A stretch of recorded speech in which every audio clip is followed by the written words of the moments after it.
Hello everybody, my name is Reggie Gackett and I want to welcome you to the third webinar in the 2019 Family Webinar Series. I am the Assistant Director in the First Year Center, and tonight I am joined by my colleagues, Raven Robinson, Assistant Director for Residential Life, and Catherine Pei, Director of the First Year Center. We are excited that you have chosen to join us for tonight's conversation. Some information before we get started. First, you will notice that we have given you the ability to submit messages to us during the webinar using the chat function. Please use this feature to ask us any questions. These questions will only be seen by staff in the First Year Center and our panelist, Raven. Two of our graduate students are helping to field these questions. We will answer those we find applicable to the audience as a whole on this webinar, and will respond to more nuanced or personal questions via email later this week. Let's go ahead and make sure you know how to use the chat feature. Send us a chat with the place you're watching from, and we will name a few of these places on air. While you do that, this webinar is being recorded live. After finishing tonight, we will upload this webinar to families.woostel.edu website. Lastly, in a moment, we will hear from Raven about the services offered by Residential Life before turning it over to Catherine to learn more about Bare Beginnings. If something our panelists say sparks a question, don't forget to chat us. After hearing from Raven and Catherine, we will move on to the question and answer portion of the evening. Before passing things along to Raven, I want to share some of the places people are joining us from. We have families tuning in from Austin, Texas, Miami, Florida, Seattle, Washington, and many other places. Now, since I know you all want to hear more about MoveIn Day, I will turn things over to Raven. Hello, families. I'm here to talk to you. So first, I'll introduce myself again. My name is Raven Robinson. I am the Assistant Director of Residential Life for Residential Operations, and I'm here to talk to you about MoveIn for 2019. So a quick overview of what we'll be talking about today is how to get prepared for your arrival, getting to campus, getting checked in, and getting settled in. Getting prepared for your arrival. First things first, have your student view their room assignment. It is important that they go onto the WashU housing portal on their website and view their room assignment if they have not already. Secondly, have your student check their move-in time. In the same place that they're able to view their room assignment, you'll be able to view your move-in time. Third, have your student check their immunization status. This is important because your student will not be able to receive their student ID unless their immunization records are all completed and turned in. They will be able to move in, but you will need to complete the immunization paperwork. Fourth, have your student review residential life policies and procedures. It is important that they know all of these when they come in, but don't worry, if they don't view them, they'll be able to know them when they get here. And then last, have your student double check the packing list. Please make sure you have everything that you need. Double check that you have your medicines, your clothing, your paperwork, everything. Just make sure your students have what they need. Getting to campus. Please, please, please arrive at your move-in time. We have created move-in times to help create an efficient process for all the students that we have coming on Saturday. That is well over 1,500, and we need your help. And by arriving on your move-in time, you will help us out tremendously. Arrive to 6475 Forsyth Boulevard. That is where you will pull into Wallace Drive. If you put in that address, it'll take you exactly to where you need to go, and you'll be met by move-in volunteers. Long-term parking options will be available in Zone 1, Simon Parking Lot and the Duck Garage, and Zone 2 in our beautifully new created East End Garage. Getting checked in.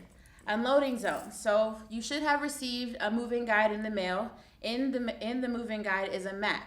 That map color codes all of your move-in zones. So particular to your building, Lebo, for example, you'll be on Shepley Drive.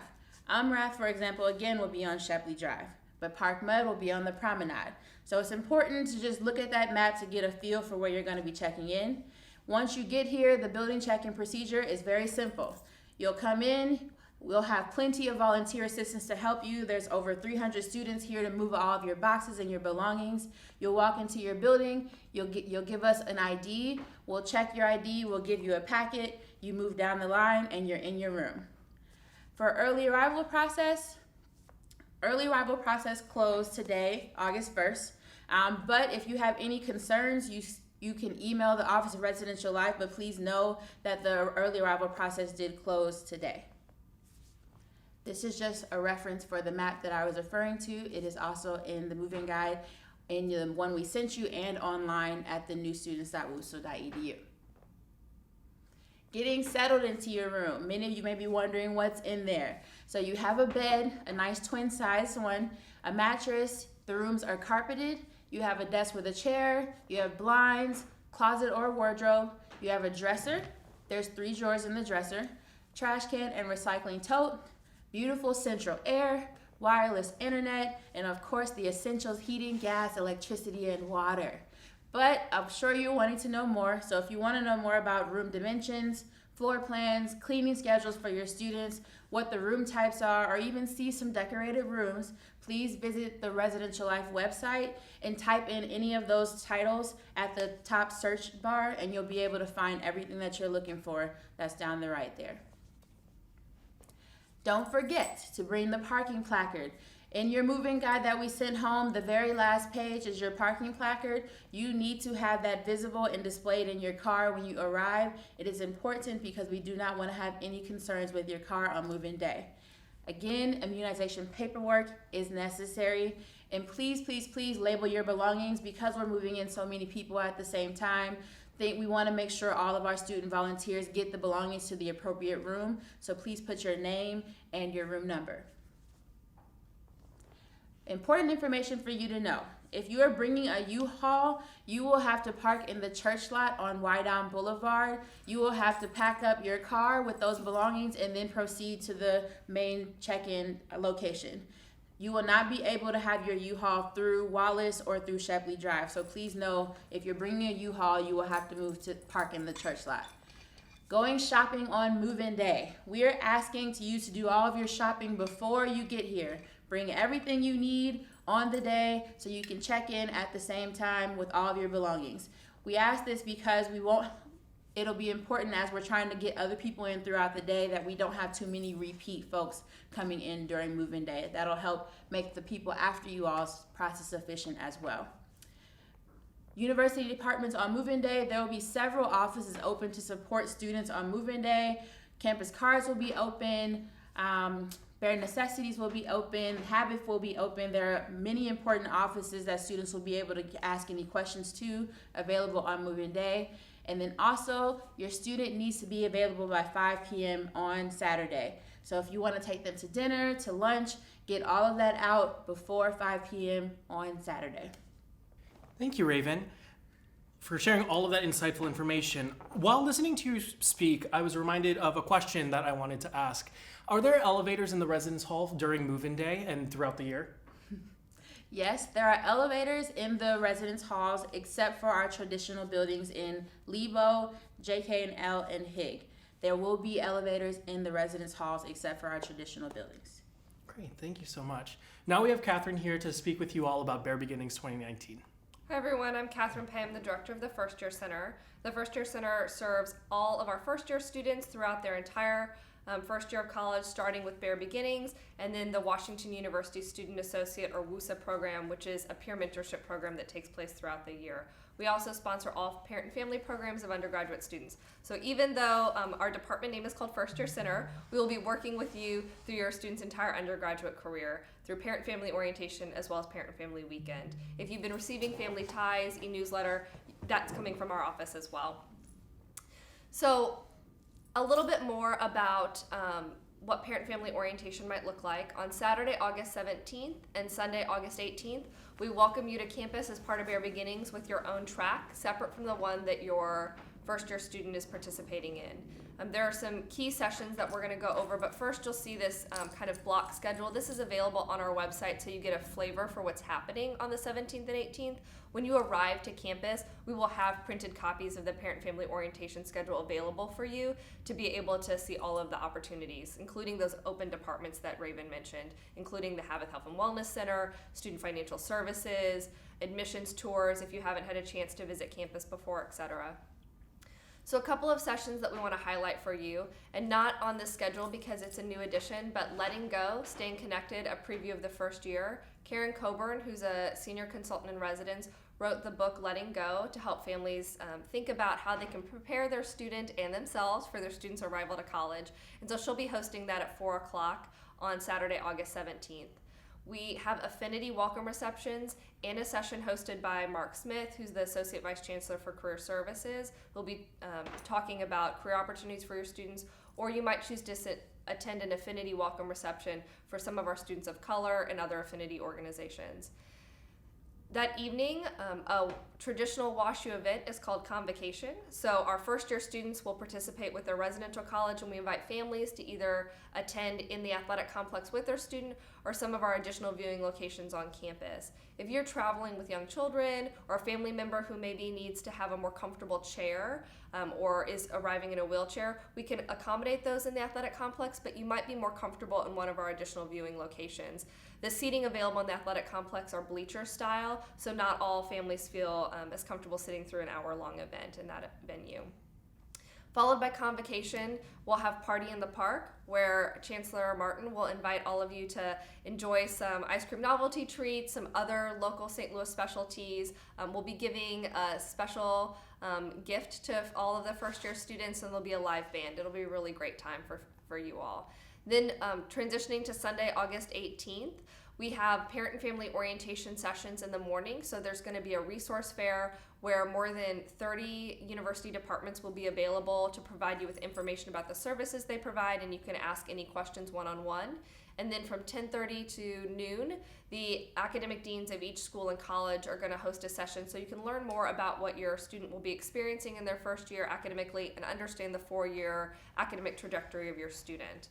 Then you'll see on this schedule, starting at noon, you're completely free. So maybe you need to travel home so you can be at work on Monday morning. Perhaps you have other children at home you need to get to, or maybe you want to take some time to help your first year student get settled into their residence hall room or make any of those last minute shopping trips. Sunday is a much freer day if you need to make a second run to a place like Walmart or Target. We have an IKEA located very close to campus, so all of those are available to you.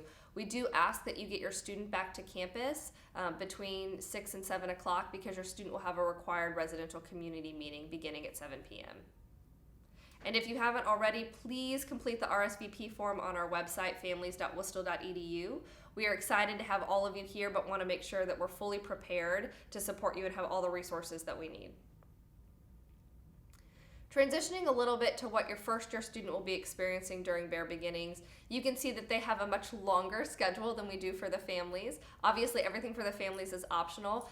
Only about half of our students have their families travel with them for orientation, but your students are going to be with us starting on the 17th all the way through the first day of classes. So the schedule looks pretty similar for the 17th and 18th to the one that you have, but then starting on Monday, August 19th through Wednesday, August 21st, your student's going to participate in an academic experience. So they'll be with their primary college, either the College of Arts and Sciences, the McKelvey School of Engineering, the Olin Business School, or Sam Fox School of Design and Visual Arts. And there's some really exciting opportunities for academic engagement.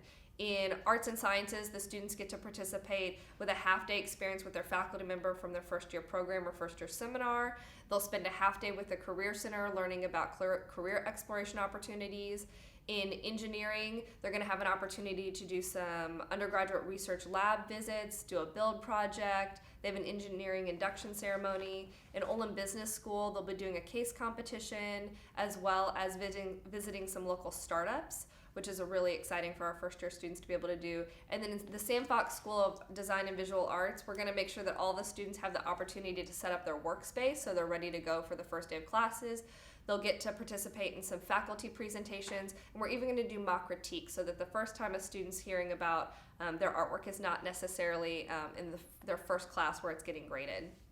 Then in the evening, we have a series called the Woo Life series, and that's where we do some of our presentations and performances surrounded about some topics we want your students to consider. So Dialogues Across Difference talks about freedom of expression. Our Names, Our Stories is about diversity and inclusion, and The Date is sponsored by our Relationship and Sexual Violence Prevention Department.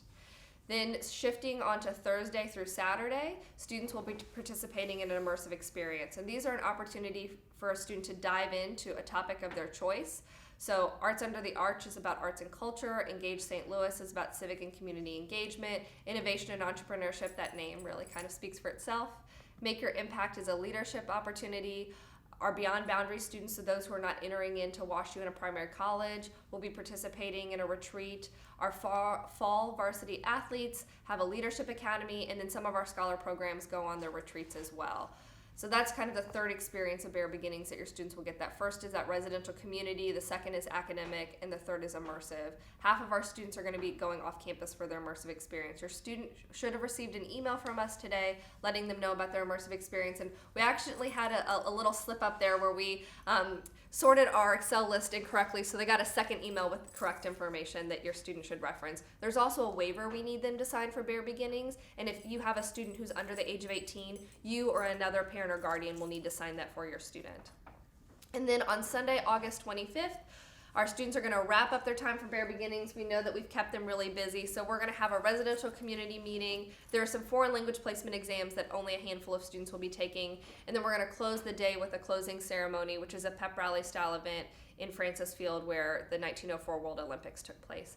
And then they have the rest of the day to get settled, relax. I know that the schedule looks really busy because it's full of red blocks, but we promise that there are some breaks throughout the day as well. And then on Monday, August 26th, your students will start their first day of college. And we've got a couple of special events on campus for them that they can also participate in. We take first day of school photos, which is a really exciting WashU tradition, and then you can see a picture of your student on their first day of college. And we'll be giving out some snacks like Capri Suns and granola bars, maybe some things that you gave your student on their first day of school leading up until now. So while you can't be with them on their first day of college, we're making sure that they're still feeling welcomed, excited, and have all the resources they need to start off the school year strong. So you can see here what I described before, when your students will be in Bare Beginnings, that it's a week-long program and that they're going to have those 3 different experiences. Some topics that we're going to discuss with your students during Bare Beginnings. First and foremost, academic life. It's why we start out the week with the academic divisions. We're going to talk about community living. We know for many of your students it's the first time they've shared a space with others who are not a sibling or perhaps have shared a room with someone ever. And so we're going to talk about what it means to live in community at WashU. They'll participate in that immersive experience that I went into detail about. We're going to make sure they understand safety and security on campus and in St. Louis, and they know what resources are available to them. We'll discuss healthy living, including wellness, mental health, physical health, as well as some of our recreation opportunities. We'll talk about diversity and inclusion and those as being key values of our institution. And we're going to make sure that we can also cover some spirit and traditions because, as you can see, Go Bears, we're excited to have them join our WashU community. So I know that we're only a few days away from MoveIn and your students coming to Bare Beginnings, but we want to make sure that you have some last minute, or not necessarily last minutes, but some conversations with your student before they move in. First and foremost, make sure you talk about your expectations and their expectations for college. We're sure that you've already started those, but in the last couple of weeks that lead up to orientation, there can be a lot of high emotion. Students are excited. They can also be starting to feel some homesickness, even though they're still home with you right now. And so talk about what is exciting about college, what might be challenging, and think through what those expectations are you have for them. It's the first time they're going to be living away from you for a long time, and so, or for a long stretch rather, and so we want to make sure that the expectations you have a family align with those that that student has as well. Make a plan for communication. I know that seems really crazy in 2019 with the way that we can all communicate so quickly. Pick up a phone, make a text, have FaceTime or Skype. But you'd be surprised to know how quickly sometimes students get immersed in Bare Beginnings and the start of school, and the expectations you have for them calling home might not be the same that they do.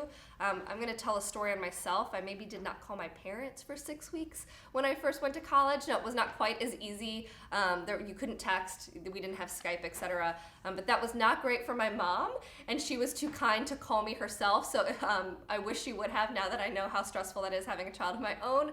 But if you could just make sure that your student knows when you want them to call, set that up in advance. Maybe it's a weekly call, maybe it's a daily text check-in, but talk about that before you go.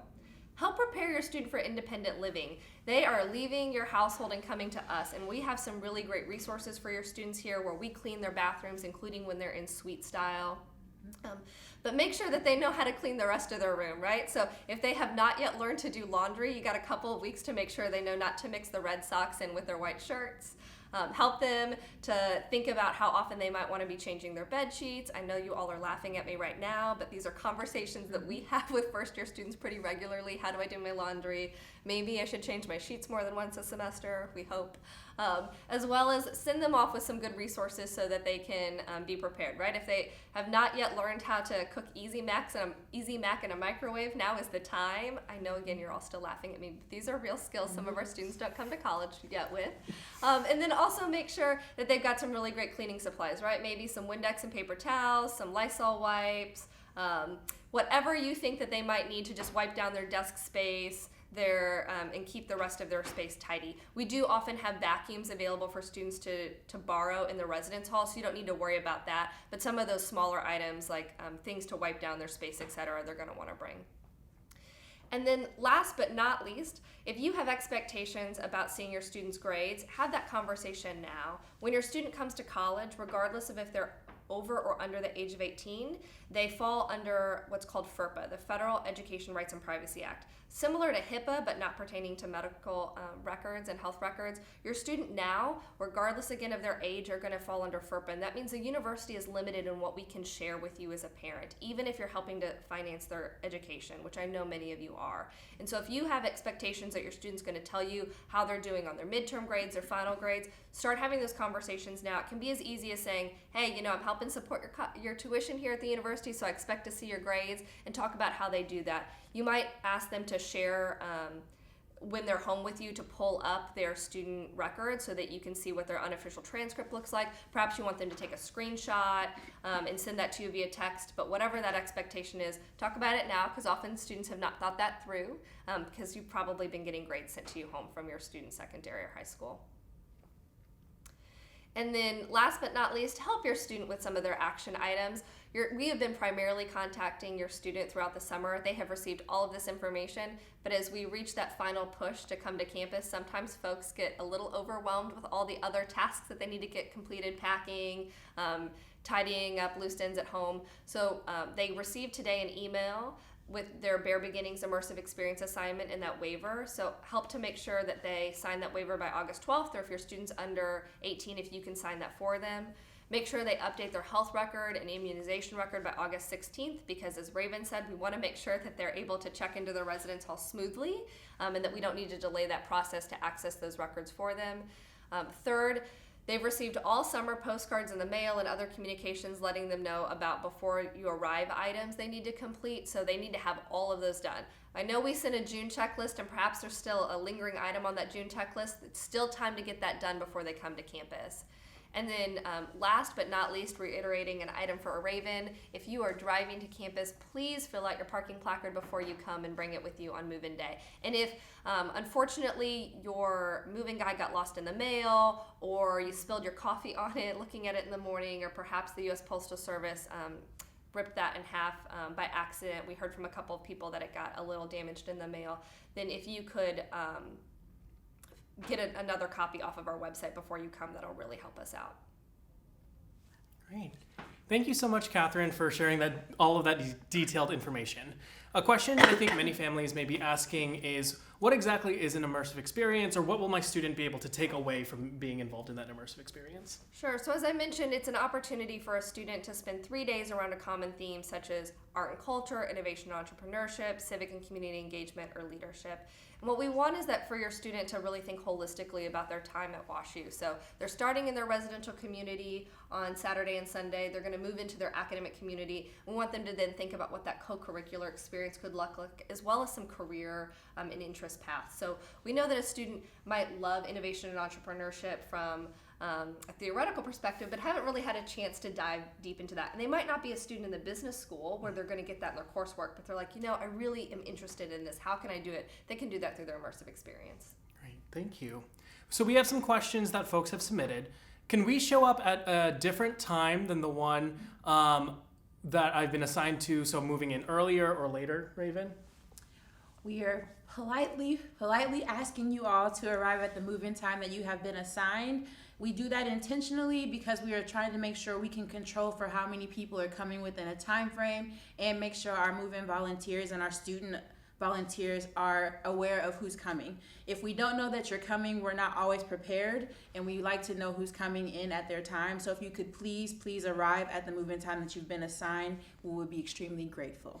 If I find myself on campus before my assigned move-in time, what are some things that you would suggest we do before we get to check-in? So if you find yourself here before your move-in time, which could happen, there's a bear fair happening on the Danforth campus for you to get involved in. There will be several tables set up by other campus partners where you can go ask questions, get things set up for your student, and then when your time comes for your move-in, you can come over to the residential life side and we'll get you all checked in. But if you do find yourself getting here again earlier before your move-in time, you can go to breakfast, you can go do any other things, but please just come back at your assigned move-in time is what we ask. Great, thank you. When should parent and family members leave campus? That's a great question. So we know that not all parent and family members are able to come with their student to campus. So I know that's not quite the question you asked, but I'm going to answer that first. So if you're not able to travel to St. Louis with your student, we will record all of the parent and family sessions and then place them on our website. So if you can't come to campus, we've got you covered. Let's say you can come to campus, drop your student off for their move-in time, but then you need to quickly leave because you've got other responsibilities at home. That's okay as well because all students will be taken from their required events to and from locations with their RAs and LAWUSAs, so they won't be alone in any means. If you have the ability to stay on campus for a little bit, we end all of our programming at noon on Sunday, August 18th. And so beginning at around noon, you can be free to maybe go do some of those last minute shopping trips with your student, go have a final meal, start the drive back or the travel back home. And so it's really dependent on every family situation, but we don't have any programming after noon on Sunday. If you do want to stay on Sunday a little bit longer for that period of time, we have open for students and families to be together if they so choose. Make sure that you are done with all of those activities. You finished up dinner, you've got your student back on campus because they have a meeting at 7 p.m. that evening. So make sure your student is ready to go by 7 p.m. on Sunday. Great, thank you. Can our student pick up packages that we mailed to the campus, to their campus mailing address or on move-in day specifically? Yes, they can. We recommend, though, that you get all checked in and get all of your things moved out first and then move to long-term parking. Once you move to long-term parking, then you can come back and go to Heitzman and pick up your mail from mail services. They will be open on move-in day. You can pick up whatever you've sent. But we like to make sure you get all checked in first and then go pick up your packages. What kinds of information would a parent or family, would a new student need to bring to make sure that they're able to pick up their packages? Information you would need to bring. So if you go to the mail services website or if you call the mail services office, they'll be able to give you more details about what you need to bring. But my understanding is you just need your student ID so that you can show that you are who you say you are. And then they'll be able to give you your package. And it's pretty quick. I've done it. I do it all the time. I give my student ID. I am a student here too as well, but that's not the point. If you bring your student ID, you can give them, you will get your package. Thank you. Does my student need to participate in all of orientation? Yes, so Bare Beginnings is required for all of our undergraduate students. We know that 9 days seems like a long time, but it's really there so our students can get immersed, as we said, in their in a theme, in an academic experience, as well as with their residential community, with some breaks in between. So there's a little more breathing room than we've had in the past. This is a new orientation schedule for us. We're really excited about it. It's longer, but there's a lot more breathing room. So your student is expected to be here on Saturday, August 17th. They have that required floor meeting starting at 5 p.m. on Saturday, August 17th, and they'll participate all the way through Sunday, August 24th. August 25th. I got my dates wrong there. On Sunday, August 25th. I do want to roll back a little bit about the mailroom because I actually spoke to our mailroom director today. We tripped up a little bit earlier. We're trying to say campus box. We recently learned that the university has started a new mail system. It's actually very exciting where it's on-demand mail. So we have a United States Postal Service office on our campus. And so previously students had little mailboxes they would use. And now they're going to use an on-demand service. So a student will get a text and an email when they have any mail arrive to campus, including letters. They can go to the mailroom, hand over their student ID or any other photo ID, like a driver's license or a passport, a visa, etc. And then they will bring them their mail. And so the students, on move-in day, they might have some packages that have been shipped from like Amazon or other online retailers. And because the mailroom might be right next to the residence hall, or it might be, a couple of buildings away, there will be some carts available for the students, as well as some bins for them to put those boxes in and roll them over to the residence hall. But they need to make sure that they are mailing it's called an MSC number now. And so your student, as of midnight today, received that information in WebStack. So your student can log into WebStack, look up their campus box, or see, I already tripped up there, look up their MSC number, and then know how to mail their packages to campus. And starting today, we are able to accept packages from students. So you can go and order those materials online and send to campus. It'll be ready for student on move-in. Thank you. Raven, are families allowed in the residence hall during move-in? How does that work? Yes, families are allowed in the residence hall during move-in, but what we ask is that you stay with your student. Try not to do too much roaming without your student, just because we want to make sure we know who's on campus. And so when you come in and you check in with your student, you'll be able to walk into their room with them, but you always need to be with them. One thing that will not happen is that we won't be able to say, well, my student is right there, so can I have access to their room? You have to be present with your student. We cannot give you access to their room. We have to give access to the student. So we do that just to protect the student and their privacy, and want to make sure that we're abiding by all of our rules and policies. But you'll be able to be roaming the halls and seeing what's running around on campus and view their rooms, their roommates' rooms, friends, whatever you want to see, as long as you're with your student. And they should be doing that after they've moved to long-term parking, correct? Yes, after you move to long-term parking, then you should roam. Great, thank you. So, Catherine, I know you mentioned that the sessions will be on video on our First Year Center, on the First Year Center's families.woostol.edu website after orientation is concluded. If I cannot attend parent and family orientation, will handouts also be available on that website?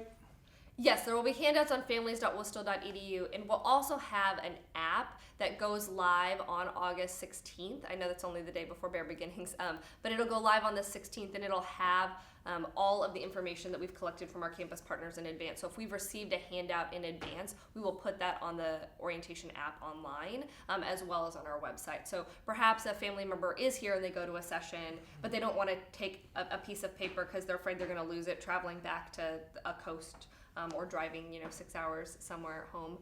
We will make sure that we also put that in the app, so that no need to grab paper unless you really want it. I know I love paper, but I also then tend to sometimes lose those flyers. Great, thank you. When will students receive their student IDs? Will this be on move-in day? And what other things do I need to think about in terms of receiving my student ID? So this will be on move-in day. Your students will receive it once they check in. The first thing that they get is their student ID in a packet that has their schedule, that has their UPass, their student ID, and any other things that might be coming up throughout the next couple of weeks, but they'll have everything they need in that packet. They need to make sure they bring a valid driver's license, state ID, passport, as Catherine was referring to, just so we can identify them, and then we'll be able to look them up in our system and get them checked in nice and smooth. So they will receive that on move-in day. Great, thank you. And it's really important that your student has already submitted a photo for us. If your student hasn't submitted a photo, they're going to have a temporary ID. So they'll be able to access their meal plan in the residence hall, but they're going to have to walk over to Campus Card Services on move-in day in order to have a photo ID, because we want to make sure that all the IDs have someone's picture on it, so we can ensure that the student matches the person. Great. Really important for picking up your mail. Yes, thank you. My student was told that they needed to move in early by their coach or a scholar program or by the Office of International Students and Scholars. Is this true, and will they have a different kind of orientation than the other students? So our fall varsity athletes do come early per NCAA. They come early to do a physical, maybe to start practice early, some other team activities. And so whatever a student's coach has told them is the day they should arrive. If a student is an international student, they do come early, and they, in addition to Bare Beginnings, participate in first year international orientation, or FYI, and that's so that we can ensure the student learns about some of the immigration requirements or some government compliance pieces that we need to do. And there's also that little bit of extra time because often our international students need to set up a bank account or a cell phone. They typically don't travel with all of their belongings to St. Louis from where they're from. It doesn't really make sense to travel with all your pillows and your comforter from another country, and so we make sure that the students have some time to do some more intensive shopping. And then if a student's in a named scholar program, so perhaps they're a Deneb Star, the Deneb Stars do come early, but those are really the only 3 cohorts of students who are arriving before Saturday, August 17th. Great, thank you. Do students have assigned beds in each room? How does that work? Yes. So if you look at your room assignment, you'll see your building name, your number, and then it might say the letter A, B, or C. So if you are letter A, you are assigned to the left side of the room. Okay. If you are letter B, you are assigned to the right side of the room. If you are in a triple, you are assigned A, B, C. It'll read left, right, left, middle, right, yes. So we do that on purpose, and you'll hear language about this on check-in day, but it's for your room condition reports. We go through and assess the rooms, the damages, and we clean up everything from the spring so we can be prepared for the fall. And in order for us to make sure we assess fairly, we had to assign sides to a room when we're doing our room condition reports. So when you come in, please know that your letter A is on the left side and B is on the right side. It is important that you do not switch because you may like the way the sun sets on one side better. We are always willing to accept room change requests, and even if that means for a side, but we just need to have you on move-in day check in on your side, and then we will be able to assess that 2 weeks after the start of the first day of classes. But please assign sides. Thank you. Does transfer orientation differ from first-year student orientation? It does. So our transfer students will join us on campus on Tuesday, August 20th.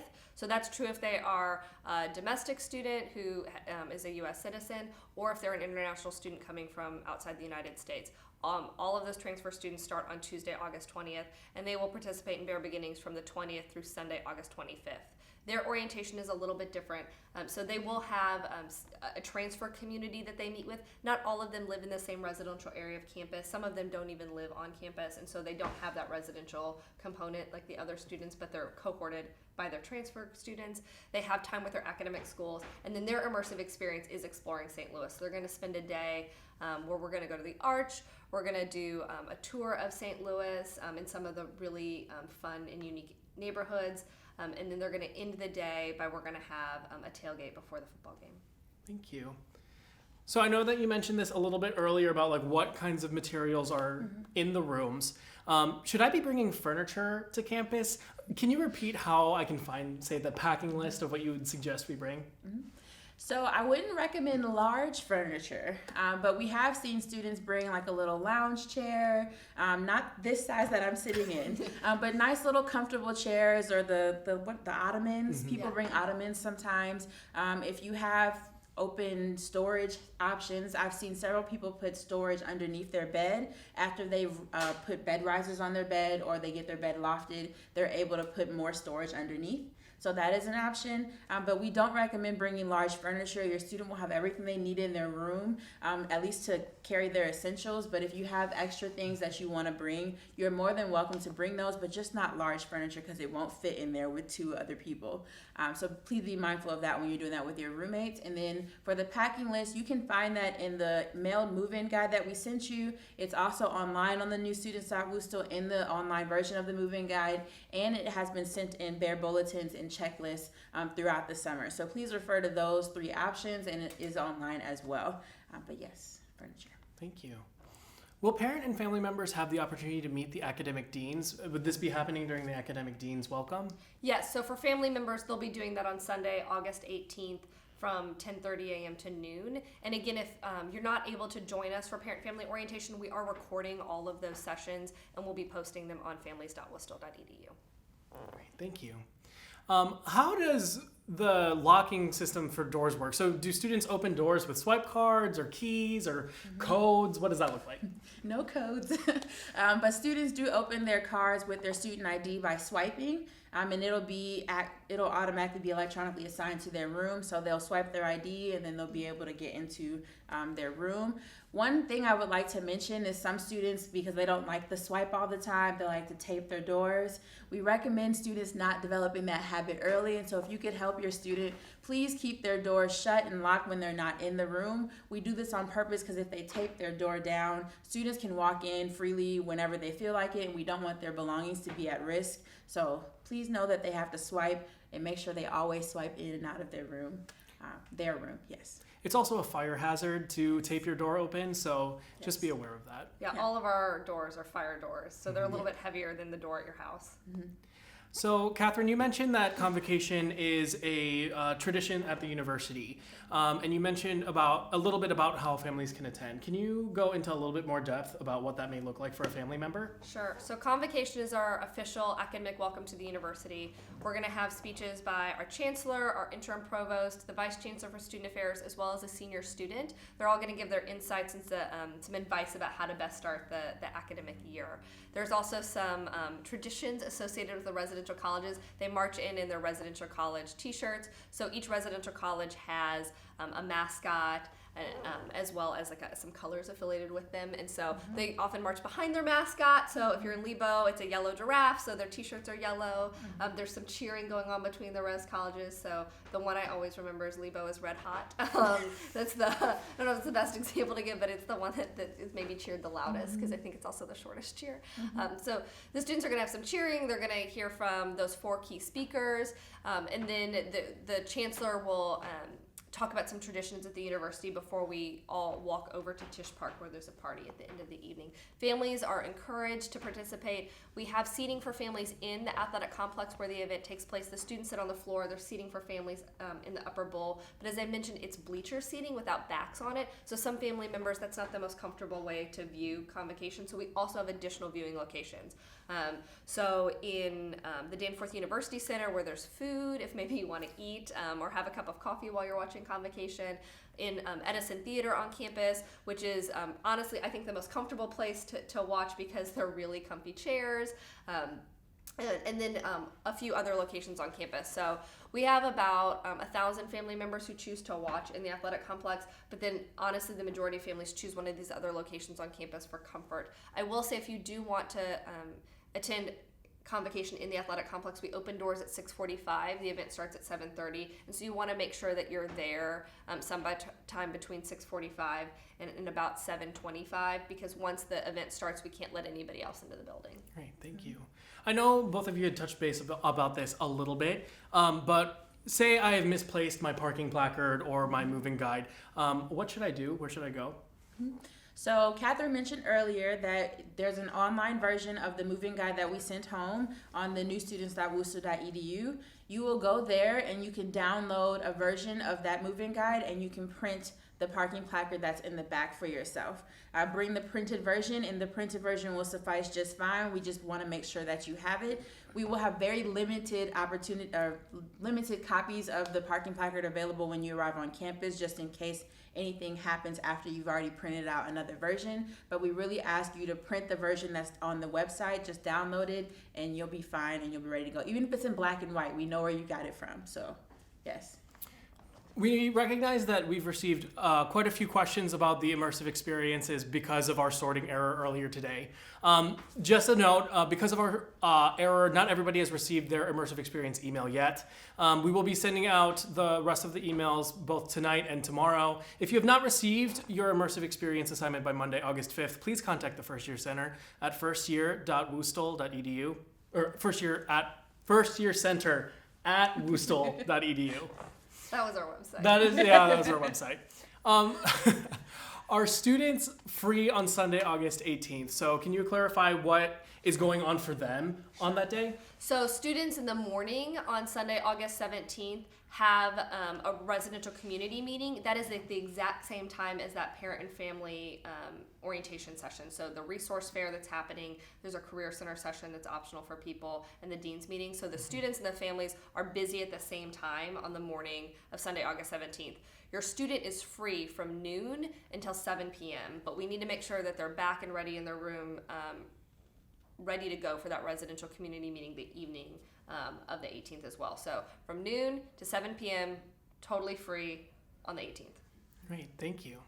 So we're going to ask one last question for the evening. So as a reminder, any questions that were not answered during the webinar will be addressed via email directly to the person who posed the question. This last question is for both of our panelists. What action steps can family members accomplish this with the remaining time this summer to help their students be ready for the fall? Sure. So first I'll talk a little philosophically. We want to make sure that you enjoy the next few days, the next 2 weeks with your student. Go out to a favorite place to eat, have that favorite home-cooked meal, let your student really kind of take some time to take a deep breath while also finishing up some of those checklist items. We want to make sure that they come to campus having had time to fully kind of experience what it's like to have their last few days of summer before starting college, but we also want to make sure that they aren't starting college feeling stressed for those checklist items. So try and find a balance about that. So the action steps that you can take is to ask your student, have you finished your checklist items? I will say that many students have not quite finished all of them. We know that some are still rolling in because 2 weeks before school ends, but make sure your students have done those. And then, make sure that you get to take the time with your student that you want as well, because it's a time really important for you as well as you're letting go to a student to come to join us in our community. So we're really thankful that you're giving us that opportunity to bring your student into the WashU community. So take the time you need, but also make sure that they aren't leaving and then calling you every 5 minutes once you drive away saying, hey mom, I don't know where my driver's license is, or hey dad, never exactly figured out how to use a laundry machine different than the one at our house. So try and find both if you can. Maybe you can have a fun time the next couple weeks teaching them a couple more life skills. Great, thank you.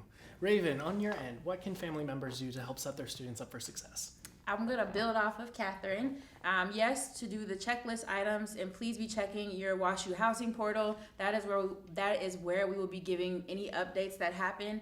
So once you've taken the time with your student, my job is to make sure once you get here that you feel supported and ready to go, and that you don't really have to lift up a finger. So I just want you to come. Action steps means come mentally ready to just enjoy the day. Our hope is that when you get here that you move in seamlessly and that everything goes well, and that is our job, and so hopefully we can make that happen for you all. So just come ready to enjoy the experience, ready to watch your student enjoy the experience, and really get to know us, because there's going to be so many offices open. So ask the questions that you need to ask while you have us present, and we'll be ready to go.